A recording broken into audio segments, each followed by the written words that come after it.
اعوذ باللہ السمیع العلیم وبوجہہ الکریم والسلطان القدیم من الشیطان الرجیم بسم اللہ الرحمن الرحیم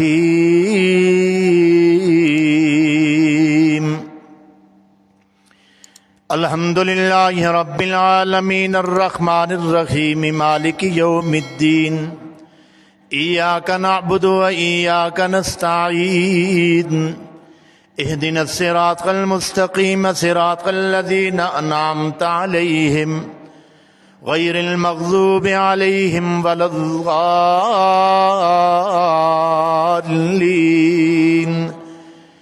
آمنت بالله وبآياته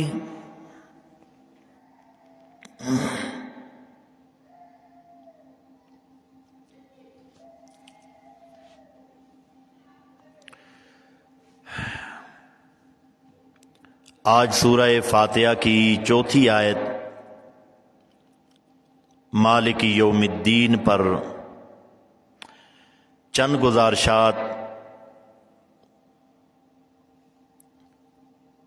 پیش کرنے کی سعادت حاصل ہو رہی ہے۔ چونکہ میں نے پہلے عرض کیا ہے کہ سورہ فاتحہ کے اندر اللہ جل جلالہ نے ایک دعویٰ فرمایا، الحمدللہ، الہ اور معبود ہونے کی صفات فقط اللہ جل جلالہ کی ذات ہے۔ پھر اس دعوے پر پہلی دلیل دی رب العالمین اور دوسری دلیل دی الرحمن الرحیم، اور پھر آج کی تلاوت کردہ آیت تیسری دلیل ہے مالک یوم الدین۔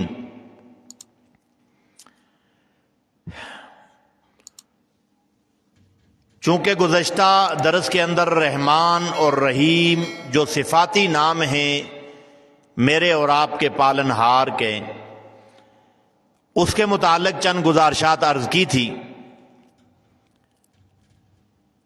تو آگے تیسری صفت بیان فرمائی کہ مالک یوم الدین، لہذا کوئی میرا بندہ اور کوئی میری بندی کا یہ وہم و گمان نہ ہو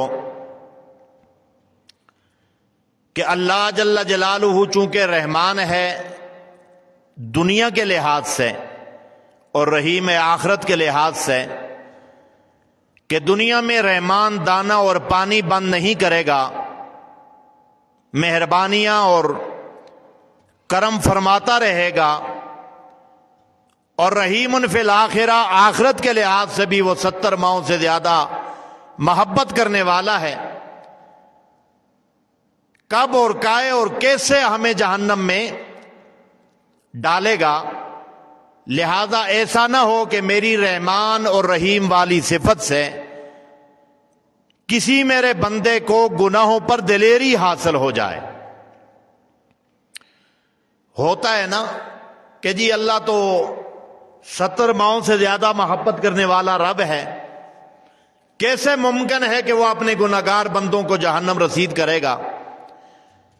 لہذا یہ وہم نہ آ جائے، فوراً رحمان اور رحیم صفات کے بعد فوراً متصل آیت میں فرمایا مالک یوم الدین۔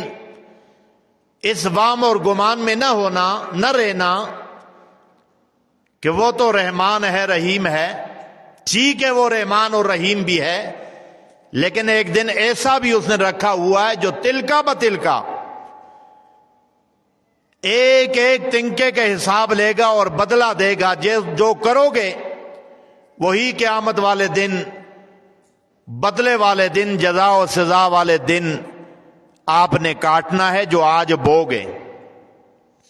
جیسا کرو گے دنیا میں رحمان کی رحمانیت اور رحمت والی صفت سے ناجائز فائدہ اٹھا کر جیسا کرو گے ویسا بھرو گے۔ اچھے کرو گے تو اچھے کا جزا ملے گی، برے کرو گے تو برے کی سزا ملے گی۔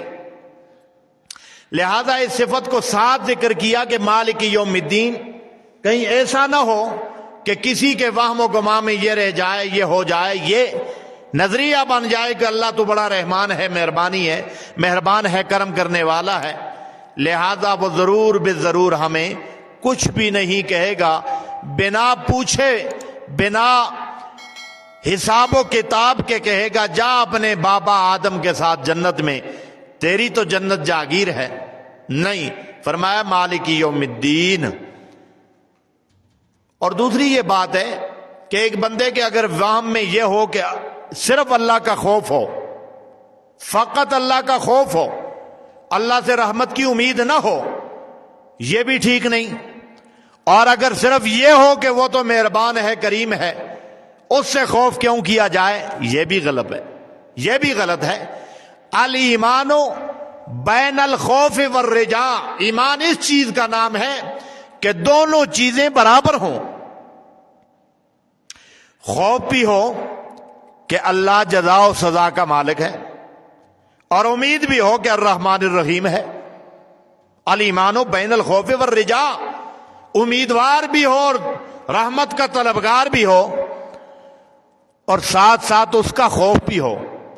فقط خوف ہو تب بھی ایمان کامل نہیں، اور فقط امیدوار ہو اللہ سے کہ بڑا مہربان ہے، رحمان ہے، رحیم ہے، ٹھیک نہیں۔ دونوں چیزوں کا برابر ہونا ایمان کی تکمیل کی نشانی ہے کہ دونوں چیزیں ہوں۔ خوف ہو کہ غلط کام کرتے ہوئے اس کے وہم و گماں میں یہ ہو کہ کوئی دیکھے نہ دیکھے اللہ تو دیکھ رہا ہے، کوئی پکڑے نہ پکڑے اللہ تو پکڑ سکتا ہے، کوئی مجھے پوچھے یا نہ پوچھے، ایک دن ایسا ہے کہ پوچھنے والے نے ضرور پوچھنا ہے، یہ ہوگا خوف۔ اور یہ کہ جو میں کر چکا ہوں وہ تو سو ہو گیا مجھ سے، اب مہربان رب کو منوا لیا جائے، اب رحمان و رحیم کے ہم عبادت کرنے والے ہیں، اسے اپنا معبود سمجھتے ہیں، تو کیوں نہ اسے منوا لیا جائے۔ دونوں چیزیں ہوں گی تو ایمان تکمیل ہوگا، دونوں میں سے ایک بھی ادھوری ہوگی تو ایمان کے نامکمل ہونے کا خدشہ ہے۔ لہذا الایمان بین الخوف والرجاء، دونوں چیزیں ہونی چاہیے، اللہ کا خوف بھی اور اللہ کی رحمت کی امید بھی، تب جا کے ایمان مکمل ہوگا۔ تو بہرحال مالک یوم الدین کو اس لیے لایا گیا تاکہ بندے کے اندر یہ بات نہ ہو، یہ وام نہ آ جائے کہ اللہ جل جلالہ عم نوالہ تو مہربان ہے، 70 ماؤں سے زیادہ محبت کرنے والا اور شفیق داتا اور لجپال ہے، لہذا کس لیے اس کا خوف رکھا جائے۔ نہیں، دونوں چیزیں ہوں گی تب ایمان تکمیل ہوگا۔ اسی لیے الرحمن الرحیم کے بعد مالک یوم الدین لائے کہ صرف رحمان و رحیم ہی نہیں، جزا و سزا کا مالک و مختار بھی ہے۔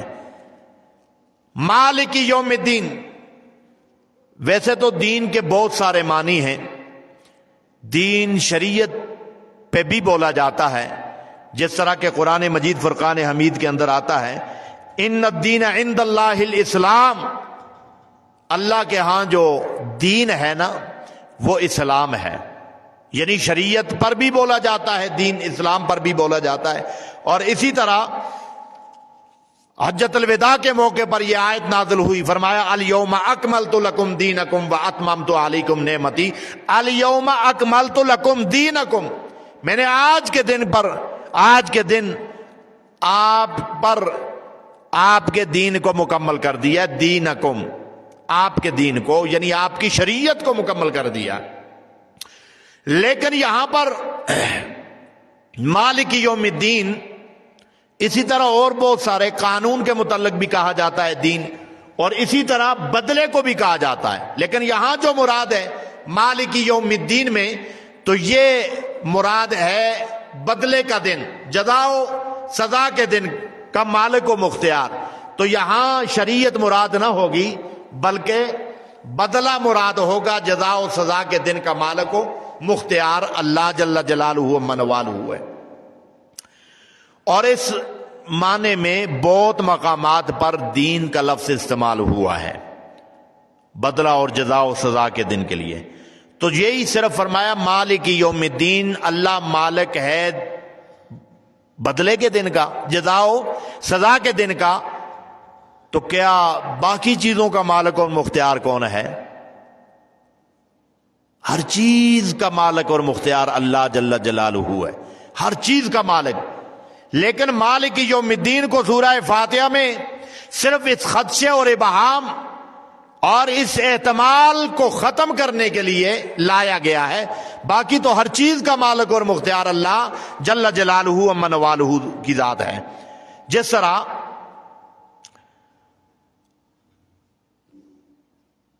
ایک اور مقام پہ سورہ ملک کے اندر اللہ جل جلالہ فرماتے ہیں تبارک الذی بیدہ الملک، تبارک الذی، برکت والی ہے وہ ذات جس کے ہاتھ میں ہے بادشاہی۔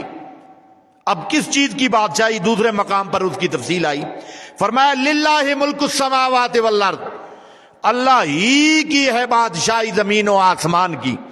اور یہ آیت تو تقریباً قرآن مجید فرقان حمید کے ہر دوسرے صفحے پر ہے، ہر دوسرے صفحے پر بار بار فرمایا اللہ زمین و آسمان کا مالک و مختار اللہ جل جلالہ من والہ کی ذات ہے۔ اسی طرح سورہ بقرہ میں آیا لہو ما فی السماوات و ما فی الارض، اور اسی طرح فرمایا قل اللہم مالک الملک تؤتی الملک من تشاء۔ دیکھیں اس آیت کریمہ کے اندر دنیاوی املاک اور مال و زر کی ملکیت کا ذکر بھی ہوا ہے کہ اصل حقیقی مالک تو اللہ ہے، لیکن دنیاوی حیات کے اندر دنیا کے اوپر اللہ چند چیزوں کا آپ کو بھی مالک بنا رہا ہے، لیکن در حقیقت وہ ملکیت کیا ہے؟ تو تل ملک من تشاء، وہ بادشاہی اور ملکیت بھی در حقیقت اللہ کی عطا ہے، عطا کردہ ہے۔ اللہ جسے چاہتا ہے اسے ملکیت عطا کرتا ہے۔ باقی رہی تمہاری ملکیت یا دنیاوی لحاظ سے، جیسے ہم بولتے ہیں میرا مکان، میری بنگلہ، میرا بنگلہ، میری کوٹھی، میری مارکیٹ، میری کار، میری گاڑی، یا میرا کپڑا، میرا کوٹ، حالانکہ در حقیقت یہ انسان کی نہیں ہے، انسان کی نہیں ہے۔ وہ اراضی جن اراضیوں پر انسان جگڑتے ہیں، وہ کوٹھی اور وہ بنگلے اور وہ مارکیٹیں جن پر انسان جگڑتے ہیں، اور خاندانی لڑائیاں چلتی ہیں، خاندان در خاندان، کئی خاندانوں تک وہ لڑائیاں چلتی رہتی ہیں، لیکن در حقیقت مالک انسان نہیں۔ مکان بناتا ہے، چند عرصہ مکان میں رہتا ہے، پھر اس مکان سے نکل کر اپنے ابدی مکان کی طرف چلا جاتا ہے، اور خود چل بھی نہیں سکتا، بے بسی کے ساتھ، بے کسی کے ساتھ لے جایا جاتا ہے، گویا کہ اس گھر سے نکالا جاتا ہے۔ خود جانے میں رضا مقصود ہوتی ہے، شامل ہوتی ہے، لیکن لے جانے میں تو بندے کی رضا شامل نہیں ہوتی۔ بے بسی سے چارپائی پہ رکھ کر اٹھایا جاتا ہے کہ تیرا یہ مکان نہیں، در حقیقت تیرا وہ مکان ہے جہاں پر تو نے جا کے ٹھہرنا ہے، رہنا ہے۔ تو تل ملک ملک من تشاء وتعز من تشاء تعز من تشاء وتذل من تشاء بیدک الخیر۔ تمام اچائیاں، تمام برائیاں، تمام عزتیں، تمام نصرتیں، تمام شاہیاں، تمام ذلتیں، ہر اچھی اور بری چیز جو تجھے عطا ہو رہی ہے، مل رہی ہے، در حقیقت وہ من جانب اللہ ہے، اللہ جل جلالہ من والہ کی طرف سے۔ تو تل ملک من تشاء وتنزع الملک ممن تشاء، کبھی اللہ بادشاہی دیتا ہے پھر بادشاہی لے لیتا ہے۔ تو 4 لمحے کی بادشاہی اور کرسی اور اقتدار، 4 لمحے کا اقتدار، 4 ساعتوں، 4 مہینوں، 4 سالوں کا اقتدار اگر مل جائے تو اس مالک حقیقی کو بندے کو نہیں بھولنا چاہیے، اپنی اوقات کی طرف دیکھنا چاہیے کہ کل کیا تھا، الم یکن نطفۃ من منی یمنی، آج کیا ہے، تو تل ملک من تشاء، کل کیا ہے کہ تجھے اسی شاہی تخت سے اٹھایا جائے گا، یا اسی عالی شان مکان اور بنگلے اور کوٹھی سے لے جایا جائے گا، بھیجا بھی نہیں، جایا بھی نہیں، لے جایا جائے گا۔ تو اپنی اوقات کی طرف بار بار قرآن مجید فرقان، تو قرآن مجید فرقان حمید کے اندر ہر چیز، ہر ذرہ ذرہ تخت الثری سے ثریا تک، شرق سے غرب تک، ارض و سما اور ما بینہما، ہر چیز ذرہ ذرہ پر اصل ملکیت اللہ جل جلالہ و من والہ کی ہے۔ رہی بات انسان کی ملوکیت، انسان کی ملک کی بات، تو قرآن مجید فرقان حمید نے بڑا سخت انداز اپنایا ہے کہ تم کہتے ہو ہم مالک ہیں، تم کہتے ہو ہم یہ ہیں۔ تو قرآن مجید فرقان حمید نے انسان کو اس کی اپنی اوقات یاد دلائی ہے۔ فرمایا تم کس چیز کے مالک ہو؟ تمہاری ذاتی حیثیت تو یہ ہے کہ لا یملکون مثقال ذرہ۔ اب ذرہ کو بھی آپ سمجھتے ہیں اور مثقال کو بھی، جیسے عام نجی مجالس کے اندر، محفلوں کے اندر بندہ ایک دوسرے کو سمجھانے کے لیے کہتا ہے کہ اس کی تو ایک ذرہ کا مالک نہیں، ایک ذرہ برابر۔ ذرہ وہ چیز ہے جو حقیر ترین شے، کم ترین شے، اور مثقال بھی اسی کو کہا جاتا ہے۔ فرمایا لا یملکون مثقال ذرۃ، تم خود بھی تمہارا یہ حال ہے، اور تم نے اللہ کی ملکیت میں جن کو مالک بنا رکھا ہے یا جنہیں مالک سمجھ رکھا ہے، جنہیں آپ نے نفع اور نقصان کا مالک بنا رکھا یا سمجھ رکھا ہے، مثلا لات، منات، عزا، ہبل وغیرہم، یا دور حاضر کے جو پوجا پاٹ والی شخصیات ہیں، جن کی پوجا کی جاتی ہے، جن کو پوجا جاتا ہے، جنہیں کرنے برنے والا، جنہیں مشکل کشا، جنہیں حاجت روا سمجھا جاتا ہے۔ فرمایا ما یملکون لا یملکون مثقال ذرۃ، وہ تو ایک مثقال ذرہ کے برابر بھی نہیں۔ تم کہتے ہو ہماری کھوٹی قسمت کری کر رہے ہیں، ہمیں اولاد دے رہے ہیں، ہمارا بند کاروبار چلا رہے ہیں، ہمارا یہ کر رہے ہیں، ہمارا وہ کر رہے ہیں، ہمیں شاہ بنا رہے ہیں، گدا بنا رہے ہیں۔ لا یملکون مثقال ذرۃ، وہ ایک مثقال ذرہ کے برابر بھی نہیں۔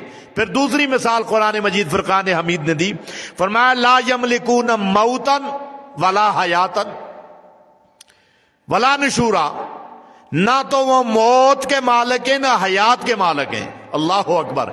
نہ وہ اپنی منشا اور مرضی کے ساتھ مر سکتے ہیں۔ یہ جملہ انتہائی قابل غور ہے۔ موت، اپنی موت بھی ان کے بس میں نہیں ہے، حیات تو دور کی بات، کیا مرنا تو کوئی نہیں چاہتا، یہ تو بات حقیقت ہے کہ جان بوجھ کر مرنا کوئی بھی نہیں چاہتا۔ ہاں وہی مرے گا جو موت سے زیادہ سخت مصیبت میں مبتلا ہو، ورنہ 90 سال کا بوڑھا اسپتال میں بیمار ہو تو بندہ عیادت کے لیے جب جاتا ہے تو پہلا جملہ کپ کپی زبان سے نکلتا ہوا اس بوڑھے کا یہی ہوتا ہے کہ صاحب دعا کریں اللہ مجھے صحت عطا فرمائے۔ اللہ ماشاءاللہ کوئی ایسا ہو کہ جو کہتا ہو میں بڑی سخت تکلیف میں ہوں، لیکن یہ شرط ہوگی کہ وہ تکلیف میں ہو، تب وہ کہتا ہوگا کہ دعا کرو اللہ اب مجھے موت دے دیں، اور یہ دعا جائز بھی نہیں، اس سے منع فرمایا علماء نے۔ لیکن بالفرض والمحال اگر کوئی کہتا بھی ہوگا تو موت سے بڑی مصیبت میں مبتلا ہوگا۔ وہ سیدنا علی فرماتے ہیں نا کہ موت مصیبت نہیں ہے، موت نام امن کا، نشاط کا، سکون کا، راحت کا، کہ بندہ جب دنیا دنی کے دندوں میں، دنیا دنی کی الجھنوں میں جب بندہ پریشان ہوتا ہے تو اللہ اسے موت کی نعمت عطا فرماتا ہے کہ بہت تھک گیا میرا بندہ، اب جا جا کے آرام کر، سو جا، آرام کر۔ سیدنا علی فرماتے موت مصیبت نہیں، اصل مصیبت وہ ہے کہ جس کے ہوتے ہوئے بندہ موت رب سے طلب کرے، بڑی مصیبت وہ ہے۔ موت تو وہ ہے کہ جسے وہ خود گلے لگا رہا ہے، آنسو بہا کے، ہاتھ پھیلا کے، دامن پھیلا کے مانگ رہا ہے۔ لہذا موت مصیبت نہ ہوئی، بلکہ مصیبت وہ ہوئی جس کے ہوتے ہوئے بندہ موت کو طلب کرے۔ وہ شاعر کہتا ہے نا کہ مرض ایسی لگی نہ دوا لگے نہ دعا لگے، مرض ایسی لگی، مرض ایسی لگی نہ دعا لگے نہ دوا لگے، رگو جام ایسی چبھن کہ زندگی بھی سزا لگے، اصل مصیبت موت نہیں، بلکہ مصیبت تو وہ چیز، وہ بیماری، وہ الجھن، وہ مصیبت ہے کہ جس کے ہوتے ہوئے بندہ اللہ سے موت طلب کرے کہ مولا اب دنیا کی رنگینیوں سے تنگ آ چکا ہوں، دنیا کی الجھنوں سے تنگ آ چکا ہوں، اللہ اب مجھے موت عطا فرما۔ اس لیے شاعر کہتا ہے کہ مرض ایسی لگی نہ دعا لگے نہ دوا لگے، رگو جام ایسی چبھن کہ زندگی بھی سزا لگے۔ میں کہا کرتا ہوں او نوجوانوں مت کرو اپنی جوانی پر گھمنڈ، ذرا ہسپتالوں میں جا کے دیکھ لیا کرو، تم سے زیادہ حسین و جمیل، تم سے زیادہ طاقتور، تم سے زیادہ حسن و جمال کے مالک نوجوان جب اللہ کی آزمائش میں پکڑے جاتے ہیں، جب اللہ کی طرف سے آزمائش میں جکڑے جاتے ہیں، پھر اسپتالوں میں ماں اپنی جوانی کلیلہ، اپنی جوانی شدیدہ، اپنی جوانی طویلہ کے باوجود اللہ کی قسم ایسے نوجوانوں کو بھی دیکھا ہے جو نوجوان اپنی جوانی کے باوجود کہتے ہیں مولانا دعا کرو، اتنے تنگ آ چکے کہ اللہ موت عطا کر دے۔ اس لیے قسم رب کعبہ کی، اور نوجوانوں ان جوانی پر گھمنڈ نہ کرو، بلکہ جوانی کے ساتھ اپنے رب کو یاد کرو، اپنے رب کو منوا لو۔ اگر جوان بندہ رات کی تاریکی میں گناہ ہو جانے کے بعد دن کے اجالے میں آئے یا سحری کے وقت میں آئے یا تہجد یعنی انبیاء کی مقبول وقت کے اندر آ کر 1 رکعت 2 رکعت نماز توبہ پڑھ کے اپنے رب کے حضور آنسو بہاتا ہے، اللہ سچے رب کی قسم اٹھا کر خانہ خدا میں کہتا ہوں او نوجوان تیرا جب آنسو نکلے گا ابھی تک رخسار سے نیچے نہیں آئے گا، پہلے رحمان معافی کا اعلان فرما دے گا۔ اللہ اکبر۔ تو فرمایا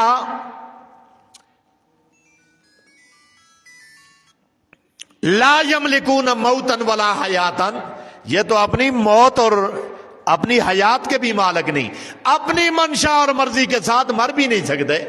زندہ رہنا تو ہر ایک کی خواہش ہوتی ہے کہ کاش مجھ پر موت نہ آئے، زندگی کا تو سوال ہی پیدا نہیں ہوتا، لیکن اگر مرنا چاہیں تو یہ اپنی موت مر بھی نہیں سکتے جب تک کہ میں مالک امر نہ کروں، میں مالک حکم نہ کروں۔ پھر فرمایا ما یملکون من قطمیر، ما یملکون من قطمیر۔ اللہ اکبر۔ قطمیر کا معنی میں کس طرح کروں؟ قطمیر کہتے ہیں کھجور کی گٹھلی کے اوپر جو باریک سا ایک تنا ہوتا ہے، ایک پردہ سا ہوتا ہے باریک سا سفید سا، فرمایا جنہیں تم جا کے کہتے ہو کہ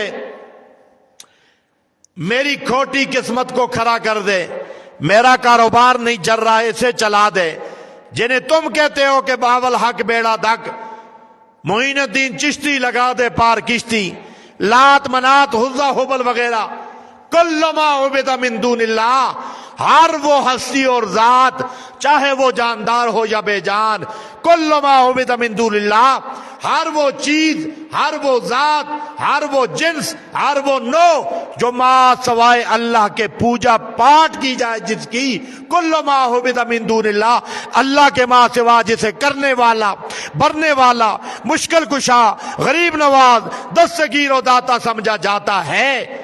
فرمایا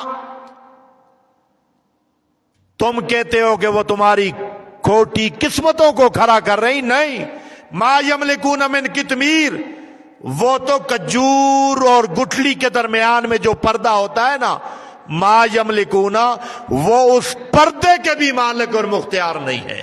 اللہ اکبر، اللہ اکبر۔ اس کی مثال ہمارے شیخ المشائخ، شیخ القرآن غلام اللہ خان مولانا حسین علی الوانی رحمت اللہ علیہ نے انتہائی عام فام اور انتہائی پیاری مثال دی۔ فرمایا اللہ یہ کہنا چاہتے ہیں، اللہ تعالیٰ یہ بتانا چاہتے ہیں کہ جنہیں تم اللہ کے ماں سوا جن کی پوجا پاٹ کر رہے ہو، جن کی قبور پر، جن کے مزار پر جا کر سورو پکار کر رہے ہو، دعا و ندا کر رہے ہو، در حقیقت اللہ یہ مثال دینا چاہتے ہیں کہ کھجور کی جو گٹھلی کے اور کھجور کے جو درمیان پردہ ہوتا ہے اس کی مثال دی، اور بڑی لطیف، بڑی لذیذ، بڑی پیاری۔ آپ کی انتہائی توجہ چاہوں گا۔ فرمایا گٹھلی جو کھجور کے درمیان اندر میں ہڈی ہوتی ہے گٹھلی، فرمایا اسے سمجھ لو کہ وہ مردہ ہے، اور وہ جو اوپر کا خول جسے ہم کھاتے ہیں، جسے میرے پاک پیغمبر صلی اللہ تعالی علیہ وسلم نے بہت پسند کیا اور کھایا، حضور نے کھجور ہدیہ بھی کی اور ہدیہ قبول بھی فرمائی، اور اکثر صحابہ کرام اپنے بچوں کو گٹی بھی کھجور کی دیا کرتے تھے، اور حضور کا پسندیدہ پھل ہے۔ اللہ ہم سب کو، ہم تو ماہ رمضانی میں کھاتے ہیں اجمی لوگ، لیکن عربیوں لوگوں کی آج بھی یہ پسندیدہ ہے اور بڑی مقوی اور بڑی قوی غذا ہے۔ تو بہرحال وہ جو خوشہ ہوتا ہے جسے ہم کھاتے ہیں، مولانا حسین علی فرماتے ہیں اسے آپ قبر سمجھ لیں، اور وہ جو گٹھلی ہے جسے ہم پھینک دیتے ہیں اسے مردہ سمجھ لیں۔ ان کے درمیان میں جو پردہ ہے اللہ، جسے کتمیر کہا جاتا ہے، اللہ تعالیٰ فرمانا یہ چاہتے ہیں، مولانا حسین علی کا معنی توجہ کرنا، مولانا حسین علی فرماتے ہیں اللہ تعالیٰ فرمانا یہ چاہتا ہے کہ جنہیں تم میرے ماں سوا مشکل کشا، لجپال و غریب نواز سمجھتے ہو اور انہیں مشکلوں میں پکارتے ہو، اللہ تعالیٰ یہ فرمانا چاہتا ہے کہ تم ان کی قبروں پہ جا کے ان کو پکارتے ہو، آؤ مجھ سے سنو، میں اللہ یہ کہنا چاہتا ہوں ما یملکون من کتمیر، وہ تو اپنے کفنوں کے بھی مالک نہیں، تمہیں کیا دیں گے وہ۔ اللہ اکبر، اللہ اکبر۔ کتمیر کہتے ہیں گٹھلی کے اوپر اس باریک پردے کو، اور مولانا حسین علی فرماتے ہیں کہ اسے کفن سمجھ لو، گٹھلی کو مردہ سمجھ لو، کھانے والے خوشے کو قبر سمجھ لو۔ اللہ تعالیٰ کہنا یہ چاہتے ہیں جنہیں جا کے تم کہتے ہو تم مشکل کشا، انہیں لجپال سمجھتے ہو، در حقیقت اللہ فرماتے ہیں کہ وہ اپنے کفن کے بھی مالک نہیں، تمہیں کیا چیز عطا کریں گے، تمہیں خاک دیں گے وہ۔ اور یہ مسئلہ بھی سن لیں کہ در حقیقت مثال کے طور پر ایک بندے نے دوسرے کے گھر میں گھس کر ایک ماچس کی ڈبیا چوری کر لی، ذرا توجہ کرنا، فتوے نہ لگانا۔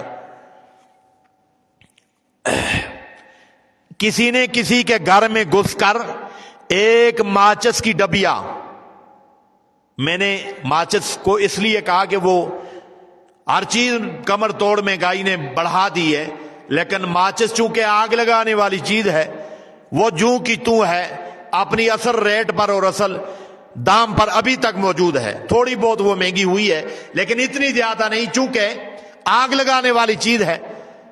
اور جو بندہ معاشرے میں بھی آگ لگانے والا ہو وہ اللہ کے کاغذوں میں قبول و مقبول نہیں ہوتا، وہ بھی اسی طرح رہے گا۔ دو مسلمان بھائیوں کے درمیان اگر ناچاکی بن چکی ہے، کوئی نزاع بن گیا ہے، کوئی مسئلہ بن گیا ہے، کوئی جھگڑا بن گیا ہے، تو مومن وہ ہے کہ ان دونوں کا صلح کروائے، اور خدا کی قسم یہ بہت بڑی نیکی ہے۔ مزید اسے تیلی اور ماچس بن کے یا تیل بن کر اس انگاروں کو اور اس آگ کو بھڑکانا نہیں چاہیے۔ ایسا بندہ دنیا اور آخرت کے ہاتھ سے ذلیل اور رسوا ہے۔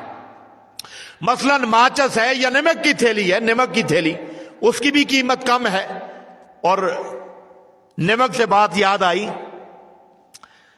ہمارے ہاں خصوصاً ہمارے اس علاقے کے اندر نا نمک کی ایک رسم چل چکی ہے کہ منت مانتے ہیں، اور نمک اس دن کی بات ہے، دو ایک ہفتے قبل کی بات ہے، دستک ہوئی، میں باہر نکلا، میں نے دیکھا ایک چھوٹا سا بچہ ایک نمک کی تھیلی لے کے کھڑا ہے۔